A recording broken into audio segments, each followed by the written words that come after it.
بسم الله الرحمن الرحيم الحمد لله رب العالمين والعاقبة للمتقين ولا عدوان إلا على الظالمين والصلاة والسلام على سيد المرسلين وخاتم النبيين إمام الغر الميامين نبينا محمد وعلى آله وصحبه ومن سن بسنته واهتدى بهديه إلى يوم الدين.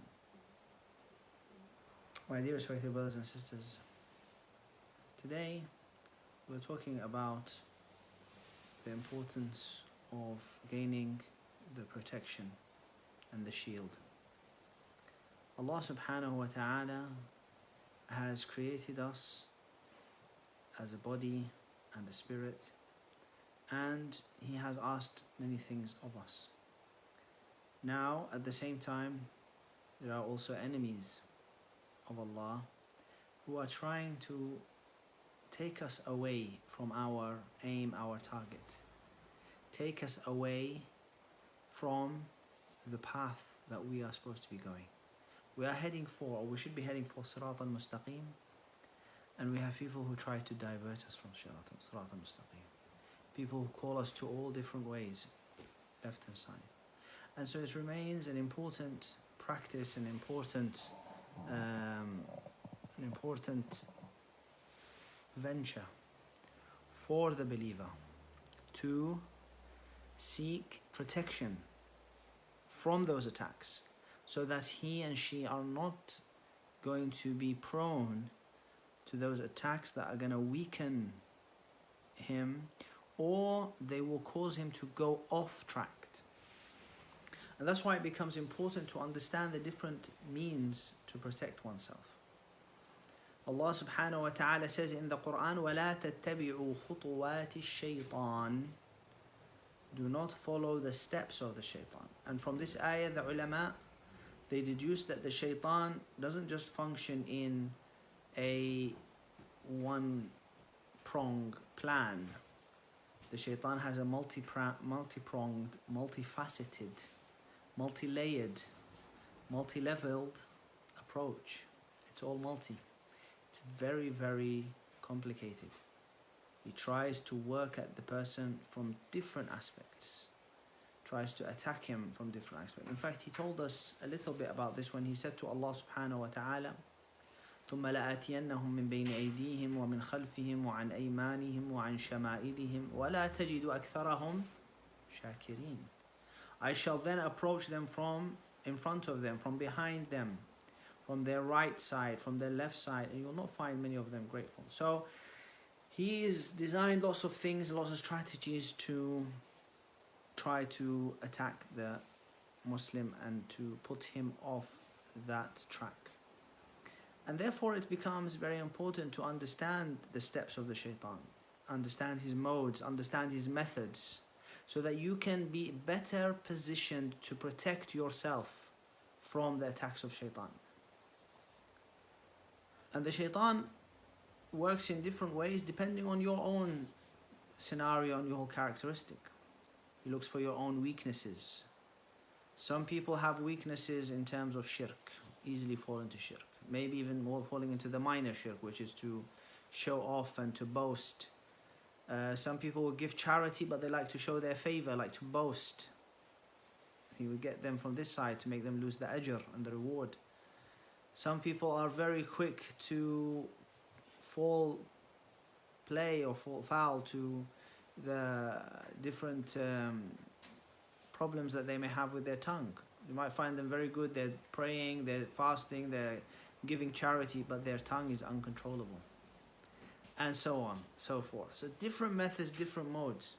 And also the shaitan has different levels of approach, because he will try to get you to fall into the biggest thing, but he knows that if he were to come to you and to say to you, I don't know, worship, prostrate yourself to a cow, for example.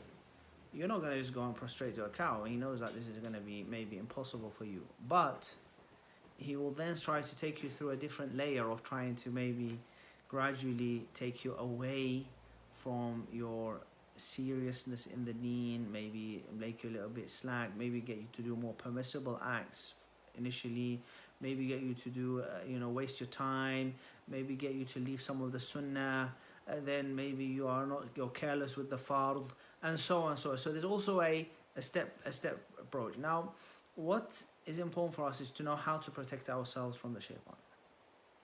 First of all, wudu. Wudu is a very important tool.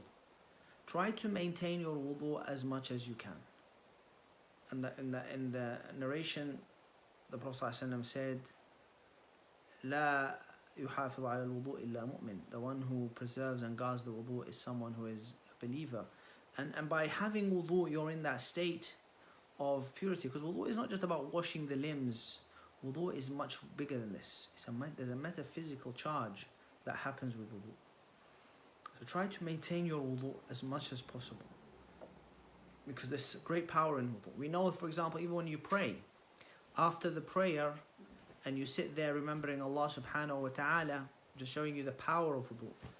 The Prophet ﷺ said, إِنَّ الْمَلَائِكَةَ لَتُصَلِّي عَلَىٰ أَحَدِكُمْ ما دام في مصلاه الذي صلى فيه تقول اللهم اغفر له اللهم ارحمه ما لم يحدث. That the angels continue to make dua for one of you after he finishes the prayer. As long as he stays in the same place of his prayer, they will say اللهم اغفر له اللهم ارحمه, oh Allah forgive him, oh Allah have mercy on him, as long as he does not break his wudu. Secondly, the importance of dhikr and remembering Allah subhanahu wa ta'ala. Dhikr is an important part of the strength that a person has against the shaitan. The shaitan doesn't like when you remember Allah subhanahu wa ta'ala. So you have to try to remember Allah a lot, because that's the quality that Allah subhanahu wa ta'ala links to dhikr. وَالذَّاكِرِينَ اللَّهَ كَثِيرًا وَالذَّاكِرَاتِ. Those who remember Allah a lot, and those whether they be male or female. وَاذْكُرُوا اللَّهَ ذِكْرًا كَثِيرًا وَسَبِّحُوهُ بُكْرَةً وَأَصِيلًا. Remember him a lot, and that helps to give you that extra shielding and that extra power. Also, when you come to do prayer, do not forget the adhan. Do not forget the iqamah.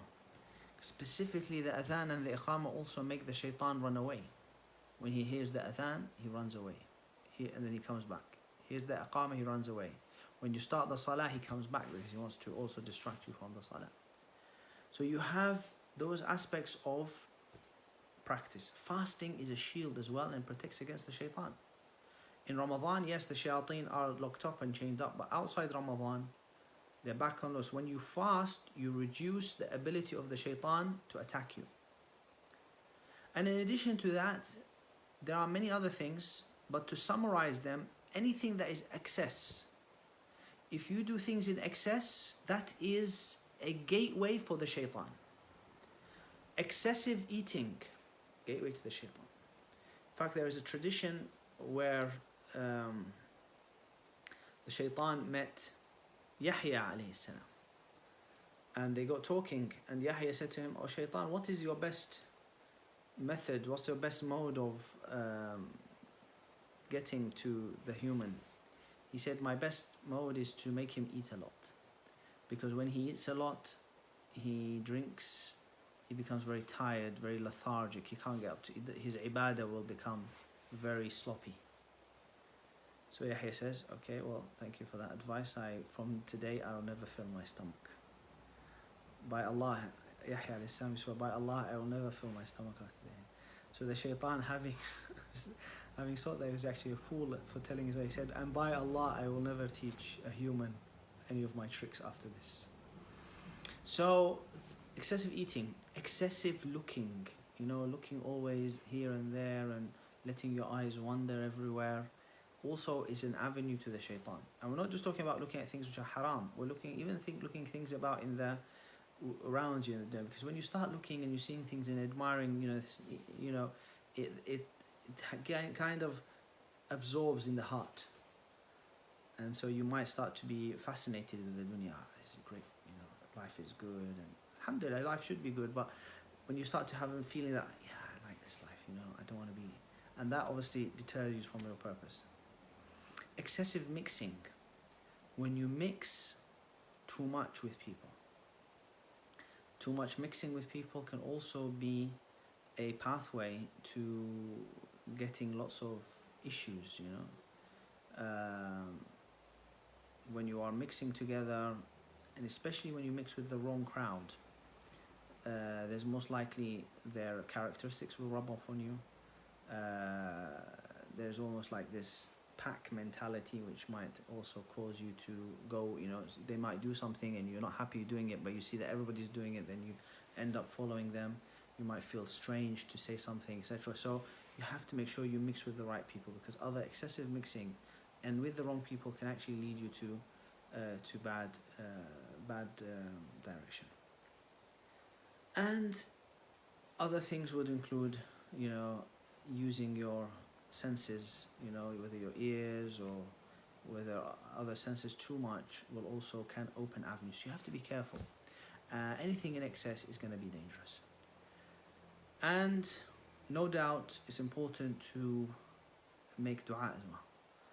Dua helps you to protect you from the shaitan. Allah subhanahu wa ta'ala is the one who gives the protection. So always seek refuge of Allah. That's why we always say, A'udhu billahi minash shaitanir rajim.